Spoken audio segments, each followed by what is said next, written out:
point, one of the reasons why I was picked, not a joke, one of the reasons why Barack asked me, and whether it's true or not, you have to ask your Republican senator down here, who's a good friend of mine. Ask Bill Nelson, who's one of my closest friends at all, period. One of the things that I've been able to do over the last 35 years is not because I'm so smart or I'm so good or anything else, but because I've never questioned another man or woman's motive on the United States Senate. I learned that lesson early from a great guy who was the majority leader when I decided not to be sworn in after my wife and daughter were killed. A guy named Mike Mansfield said, "Joe, just give me 6 months." He was from Montana. I'll never forget one day I was really angry at Jesse Helms. And I said, how could this guy, no, there's a lot of reason to be angry at Jesse, but God loved me, just passed away. This is literally a true story. And Senator Mansfield had me come to his office once a week. And I look back on it as a naive 30-year-old kid, really what he was doing is taking my pulse to see how I was, because I didn't want to be there. I did not want to be there. I'd gone to my governor, or my brother had gone to my governor to place somebody instead of me because I didn't want to be there. So I walked in one day and I was railing, he said, "How's it going?" And I railed against Jesse Helms, a man who was out on the floor of the Senate railing against the Americans with Disability Act. And I said, what kind of man can this be, and how can he do this? This guy has no heart. You know what he said to me? He said, this true story. He said, "Joe, what would you say if I told you Jesse and Dot Helms, 3 or 4 or 5 years earlier, I don't remember the exact thing, it was 68, were at Christmas time reading the Charlotte, I think it's Observer is the newspaper, Charlotte Raleigh Observer, whatever the paper's name is."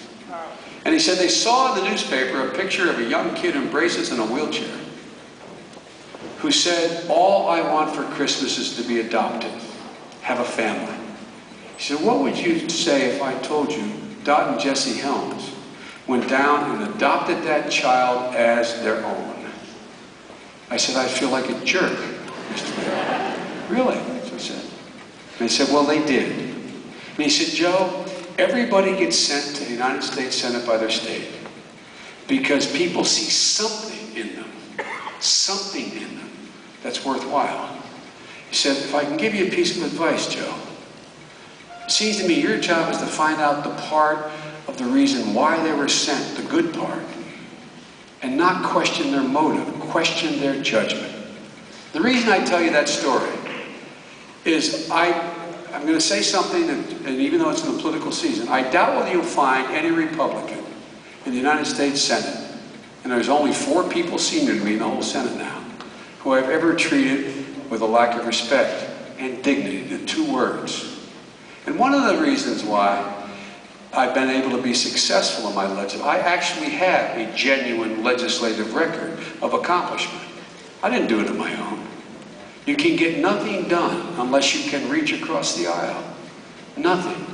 So my role, in part, in an Obama administration, is to continue to be the liaison with you in the Congress and in the Senate. Because I believe, at least at this point, I think it's presumptuous to say, but I think I have the trust and hopefully the respect of my colleagues.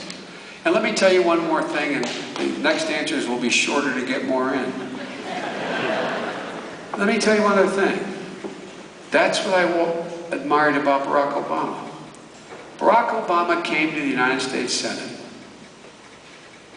and not waiting 2 years or 4 years or 6 years, without any fanfare, he reached across the aisle and some of the most conservative members of the Senate, Senator Coburn, Dr. Coburn from Oklahoma.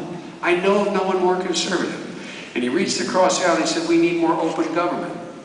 And Coburn thought we did too, so guess what? Now for the first time after a law they passed, you can go online and track how your money's being spent. There's no more secrecy. No more secrecy. That's Barack Obama and one of the most conservative men in the United States Congress. I watched Barack Obama move to Dick Lugar, who's one of the finest guys I know make Democrats mad, but I love Dick Lugar. We've been together for 33 years. I've been there 2 years longer than he, and we've never had a harsh word. Never, never, never. But I watched Barack Obama, a young new senator, reach across the aisle and say to Senator Lugar, one of the senior, most respected people in the Congress, and say, can I help do something about corralling these loose nukes that are out there so they don't get in the hands of terrorists? And I watched Dick Lugar, a Republican, embrace this guy, and they got it done. So ladies and gentlemen, and so you are absolutely right. No matter what we propose, the phrase I use is the president is to propose and the Congress is to dispose.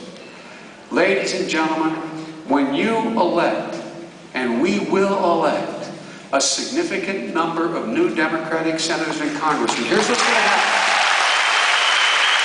Here's what's going to happen.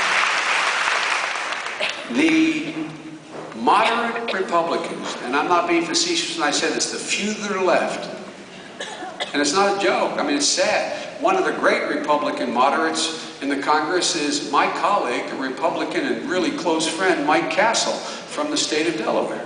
There's few left, but you're going to find, if you get us to 57, 58, 59 Democratic senators, you're going to find 2, 4, 6, 8, 10 Republicans break off and vote their conscience without fear of being caught.